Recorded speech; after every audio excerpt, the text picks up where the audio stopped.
Assalamualaikum warahmatullahi wabarakatuh. Salam sejahtera dan selamat datang kembali di channel Belajar Tani, tempat berbagi pengalaman bertani dari ladang nyata, bukan dari teori semata. Hari ini, kita akan bahas pengalaman penggunaan jerami sebagai pengganti mulsa plastik untuk tanaman cabai.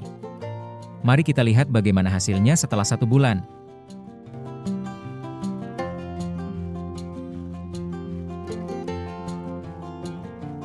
Tanaman cabai yang kami tanam ini kini sudah berumur kurang lebih 1 bulan. Sejak awal tanam, kita mencoba menggunakan jerami kering sebagai pengganti mulsa plastik, dengan harapan bisa menjaga kelembaban tanah dan mengurangi pertumbuhan gulma.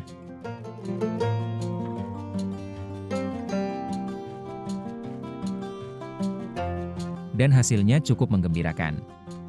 Cabai tumbuh lumayan cepat, daunnya segar, batangnya kokoh, dan kelembaban tanah tetap terjaga walau cuaca cukup panas.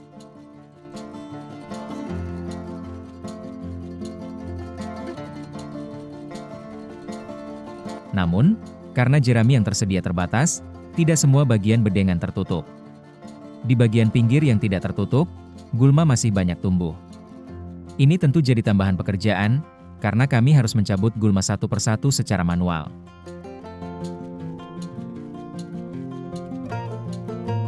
Bahkan ada beberapa spot yang harus kami bersihkan sendiri dengan mencabut gulma satu persatu. Memang sedikit repot, tapi ini jadi pengalaman penting. Kalau ingin efektif, jerami harus cukup untuk menutup seluruh bedeng. Dan satu lagi yang tidak kami sangka. Ternyata ada benih padi yang ikut tumbuh dari jerami. Mungkin jeraminya belum benar-benar bersih atau belum cukup kering. Akibatnya, bibit padi ikut tumbuh meskipun tidak terlalu mengganggu. Tapi tetap harus diperhatikan kalau ingin hasil maksimal.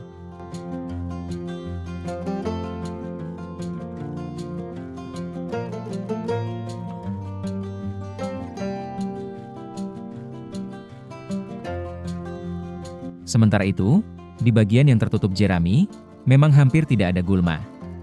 Tapi ternyata, ada sedikit kejutan. Benih padi yang ikut terbawa dalam jerami malah tumbuh subur. Meski tidak mengganggu, ini jadi catatan penting buat kami ke depannya.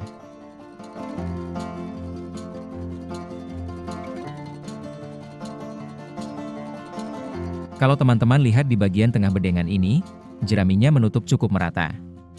Di bagian ini, kelembaban tanah tetap terjaga meski cuaca siang hari cukup terik. Ini membantu akar tetap kuat dan pertumbuhan tanaman menjadi stabil. Selain itu, jerami juga cukup efektif dalam menghambat pertumbuhan gulma.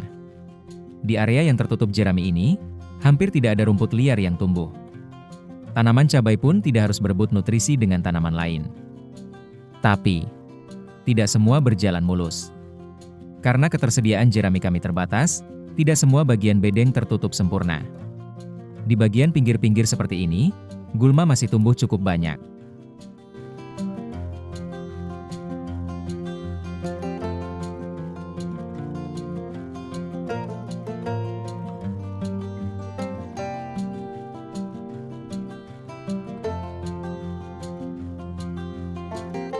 Dari pengalaman ini, kami bisa simpulkan bahwa jerami memang bisa menjadi alternatif yang baik untuk mulsa plastik, terutama dari segi biaya dan ketersediaan bahan alami.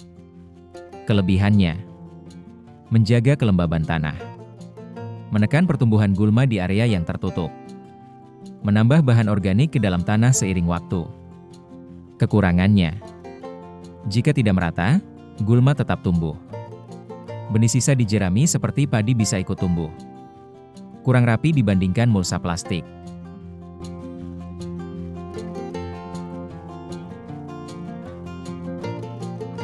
Saran kami, jika ingin menggunakan jerami sebagai mulsa, pastikan jeraminya cukup untuk menutup semua bedengan. Dan kalau bisa, gunakan jerami yang sudah dikeringkan sempurna dan tidak mengandung benih untuk meminimalkan pertumbuhan tanaman liar. Terima kasih sudah menonton video ini sampai akhir. Semoga pengalaman kami bisa menjadi inspirasi dan tambahan ilmu buat teman-teman petani dimanapun berada. Tetap semangat, terus belajar dari lahan sendiri, dan jangan takut mencoba hal baru demi pertanian yang lebih baik. Sampai jumpa di video berikutnya di channel Belajar Tani. Wassalamualaikum warahmatullahi wabarakatuh.